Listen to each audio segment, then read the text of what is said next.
Hi, my name is Bethany, and today I wanted to talk to you about some things that help me with sensory overload. So if you've been following this channel, you probably already know that I have high-functioning autism, or Asperger's.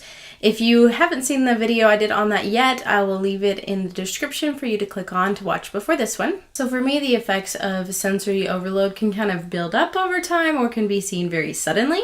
But when I'm starting to feel that way, it's almost like everything around me gets like louder and like more irritatingly so. And like even sometimes what I see doesn't always like make sense to me. It's harder for my brain to process like what I'm seeing and what I'm hearing and what I'm feeling. And like even if I don't really understand what I'm feeling, I know that it's very unpleasant. So for me, sensory overload is a primary trigger for meltdowns, and that is unpleasant for everyone. So I wanted to share a few things that help me to either avoid it or kind of handle it when I feel it coming on. And so one of those things is obviously to get out of an area that is full of stimuli.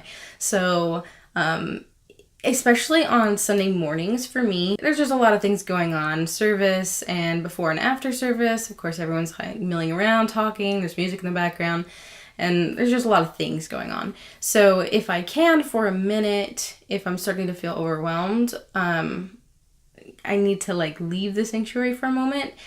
Sometimes I'll like cover my ears and close my eyes just to kind of help everything get blocked out. Especially when I'm doing that though, it helps me to like focus on something else. So like to just block everything else out and just focus on, I don't know, something, the door or what song we're about to do or something, just one thing that will help me to kind of make everything else quiet. In those moments, sometimes at that point, if it is to where I need to step out, I might like let myself release a few tears because it is just really overwhelming. And when I do that, it can also kind of help my body just relax a little bit because tears have chemicals in them actually to help you calm down and relax and feel better. So letting myself do that just a little bit, take a few breaths and go back in is helpful. So another thing that you may have already heard about from me is using my weighted blanket, which I brought in here for this. If you want to hear more about weighted blankets or even the specific one that I use, I'll link you to the video below. So what I try to do especially is to kind of break up the day. So I've learned that a lot of times it's like little things that pile up and then they like all of a sudden just kind of happen for me. So I've learned that breaking up the day really helps me. So for example, on Sundays, we have a morning service and we have an evening service and we have some stuff that goes on in the middle. So what I like to do is, if I can, find some time that I can go in a quiet room and lay down and use my weighted blanket in between those times. So that way it can kind of help me to calm down and reset after I've been dealing with things. So it kind of helps with that.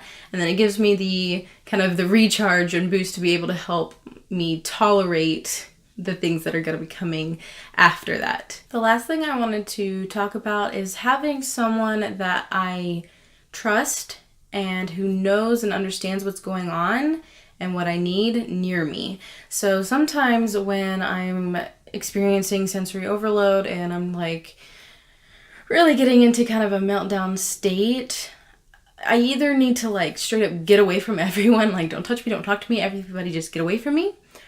Or sometimes I can feel dissociated and like I just can't, especially when I can't process what I'm seeing. It feels really crazy, I guess. And so being able to maybe reach over and grab onto someone's arm or their hand or whatever. So it feels like it breaks through everything and gives me something to focus on, which would be like the touch and the pressure and the warmth.